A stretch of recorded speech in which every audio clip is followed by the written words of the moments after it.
everyone and welcome back to this channel, and today I'm going to walk you through how to fix Xfinity stream buffering issues. I'm going to give you 7 problem fixes. The first thing you need to do is to check internet speed. This is the first fix you can do.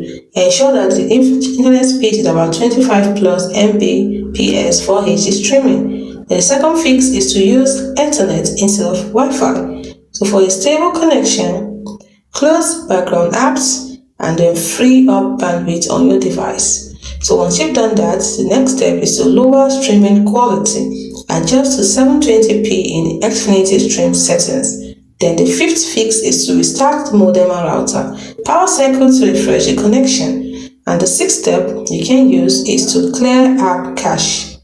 So once you clear the app cache, which is quite simple, the next step is to contact Xfinity support. If issues persist, request a signal boost when you contact Xfinity support. Hope you found this video helpful.